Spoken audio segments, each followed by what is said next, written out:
Selamat pagi, saudaraku. Kita harus sungguh melatih, memperhatikan apa yang tidak kelihatan. Sehingga yang tidak kelihatan itu menjadi hidup dan real dalam hidup kita. Seperti di dalam 2 Korintus 4 ayat 18 berkata, "Sebab kami tidak memperhatikan yang kelihatan, melainkan yang tidak kelihatan. Karena yang kelihatan adalah sementara, sedangkan yang tidak kelihatan adalah kekal." Apa yang dimaksud oleh Rasul Paulus dengan yang tidak kelihatan ini, saudaraku? Kalau kita lihat ayat sebelumnya dan juga ayat sesudahnya, konteksnya adalah mengenai kemuliaan kekal yang melebihi segala-galanya. Itu akan diperoleh oleh orang percaya yang setia. Atau dengan kalimat lain, mengenai harta surgawi atau warisan kekal yang akan diberikan kepada orang percaya yang setia. Saudaraku, kita adalah anak-anak Allah yang diberi kesempatan untuk mengumpulkan harta di surga. Dan kita adalah anak-anak Allah yang akan dimuliakan bersama-sama dengan Tuhan Yesus suatu hari nanti.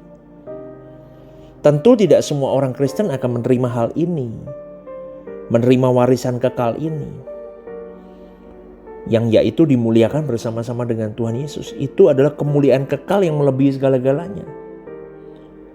Orang-orang yang manusia batiniahnya dibarui dari hari ke hari, merekalah yang akan memperoleh kemuliaan kekal ini. Dalam 2 Korintus 4 ayat 16, Paulus berbicara mengenai manusia lahiriah yang semakin merosot, tetapi manusia batiniah yang dibarui dari hari ke hari. Jadi tidak kepada semua orang Kristen kemuliaan kekal yang melebihi segala-galanya atau warisan kekal ini akan diberikan. Tetapi hanya kepada mereka yang mau terus berjuang untuk terus memperbarui batinnya, saudaraku. Dan ini tentu adalah perjuangan yang dikatakan di dalam 2 Korintus 4 ayat 17, yaitu sebagai penderitaan. Perjuangan itu adalah penderitaan. Perjuangan itu memperbarui batin sendiri, itu adalah perjuangan berat. Tetapi ketika Paulus menulis surat ini, ia ada di dalam penderitaan dan aniaya karena melakukan pekerjaan Allah, yaitu ketika dia menjadi seorang pemberita Injil. Paulus menghadapi penderitaan yang begitu berat dan banyak, saudaraku. Tetapi melalui penderitaan itu justru membuat Paulus semakin bertumbuh manusia batiniahnya.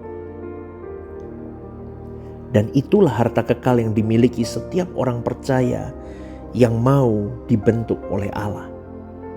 Dan orang-orang yang memiliki manusia batiniah yang terus dibentuk dan menjadi indah, inilah yang akan menerima kemuliaan kekal. Ingat loh saudaraku, hidup itu bukan hanya di bumi hari ini dan nanti berakhir di dalam liang kubur. Bukan, karena hidup yang sesungguhnya itu nanti di kekekalan nanti. Ingat, hidup ini tragis, benar-benar tragis. Kalau kita belum mengalami, lihatlah penderitaan orang lain. Banyak orang yang hidupnya benar-benar tragis dan menyedihkan.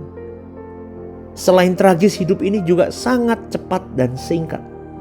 Dan kita tidak tahu kapan kita berakhir dari hidup kita masing-masing. Maka dari itu kita harus memandang ke depan. Kita harus memandang kehidupan yang akan datang. Itu adalah realitas.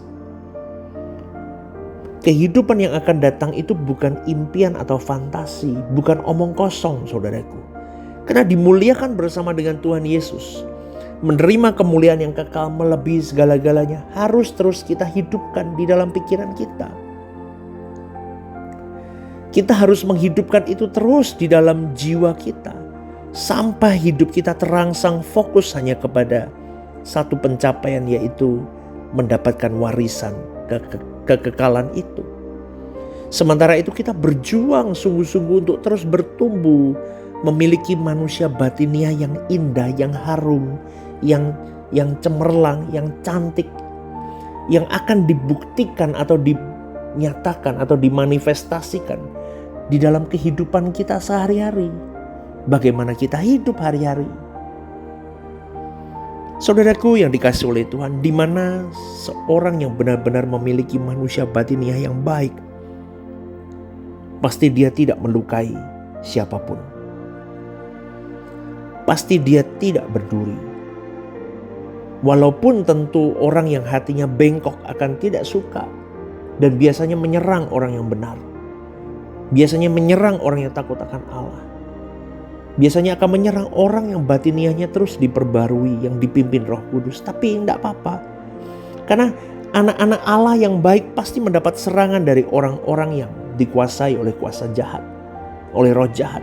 Jadi kalau kita benar-benar memperkarakan manusia batiniah kita dan kita mau berbau harum di hadapan Allah, kemudian kita diserang orang, jangan melawan, serahkan saja ke Tuhan. Serahkan ke tangan Tuhan, saudaraku. Kalau memang dia di pihak yang benar, orang yang menyerang kita, pasti Tuhan memberkati mereka. Tapi kalau kita di pihak yang benar, kita yang diberkati Tuhan. Biar masing-masing bertanggung jawab kepada Tuhan. Amin, saudaraku. Ya, dan orang yang benar-benar memiliki manusia batiniahnya, selain dia tidak melukai siapapun, dia pasti suka menolong orang lain.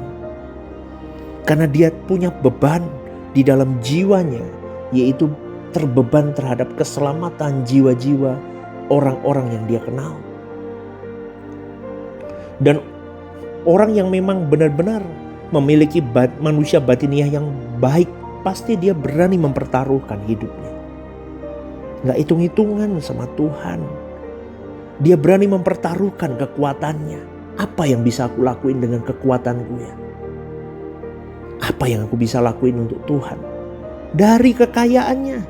Gak pelit sama kekayaannya. Apa yang bisa aku lakukan dengan harta yang Tuhan titipkan kepadaku? Dia bisa mempertaruhkan tenaganya. Apa yang aku bisa lakukan? Mumpung aku masih bisa jalan.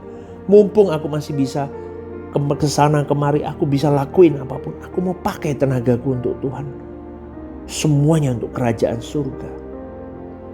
Saudaraku, hal ini didemonstrasikan, ditunjukkan oleh kehidupan Paulus itu sendiri. Paulus itu menunjukkan loh, tadi yang saya katakan, dia berani mempertaruhkan hidupnya, kekuatannya, hartanya, tenaganya, semua untuk kerajaan surga, bahkan nyawanya sekalipun. Paulus menunjukkan kenapa Paulus bisa melakukan itu. Karena manusia batiniahnya diperbarui terus oleh Roh Kudus. Saudaraku yang dikasihi oleh Tuhan, prinsip hidup Paulus itu apa? Bagiku hidup adalah Kristus dan mati adalah keuntungan. Dan kalau aku hidup hanya untuk memberi buah. Itu moto hidup Paulus. Itu semua bisa lahir dalam hidup Paulus. Karena prinsip hidup manusia batiniahnya yang terus diperbarui dari hari ke hari. Paulus itu memang luar biasa di hadapan Tuhan, saudaraku. Coba kita pikirkan. Tidak usah ngomong dulu seperti Yesus nih, seperti Paulus. Adakah kita sudah berjuang seperti Paulus berjuang? Sampai-sampai kita bisa berkata, bagiku hidup adalah Kristus. Yang benar, benar gak? Hidup kita seperti bagi Kristus, benar gak? Coba ditanya jujur, saudaraku. Dan mati adalah keuntungan, benar gak? Seperti Paulus gitu. Dan kalau aku hidup, kata Paulus, aku hidup hanya untuk memberi buah. Coba saudaraku, ayo kita pikirkan, kita renungkan. Kita pertajam pikiran kita untuk mempercayai apa yang tidak kelihatan. Di gereja kita berani ngomong gitu. Tapi hari-hari kelakuan hidup kita gak berani. Hidup kita bukan Kristus, hidup kita ya hidup kita sendiri. Kita pikirin perkara-perkara dunia milik kita sendiri. Padahal Tuhan mengajak kita pikirkan perkara-perkara yang di atas, perkara-perkara yang kekal. Nah, pikirkan itu. Hari ini manusia pikirannya goalnya di bumi. Padahal Tuhan mengajak kepada kita bahwa pikirkan perkara yang kekal, yaitu kemuliaan bersama dengan Tuhan Yesus. Karena kita semua masih punya kesempatan kalau kita hidup hari ini. Suatu hari nanti kita dilayakkan, dimuliakan bersama-sama dengan Tuhan Yesus. Maka kita harus berjuang, saudaraku, hiduplah benar. Berjuang untuk melakukan pekerjaan Tuhan, apapun yang Allah perintahkan untuk kita lakukan bagi pekerjaannya. Kita lakukan. Jangankan uang atau harta kita, nyawa pun kita pertaruhkan. Kita contoh hidup Paulus. Bagaimana dia berani mempertaruhkan segalanya. Dan bagaimana Tuhan menandai orang ini.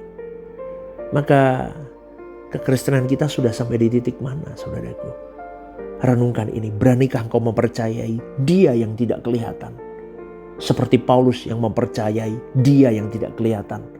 Tetapi Dia yang tidak kelihatan itu terlihat dari hidup Paulus. Bukankah seharusnya Dia yang tidak kelihatan itu terlihat di dalam hidupmu dan hidupku kepada sesama kita? Renungkan ini dan Tuhan memberkati.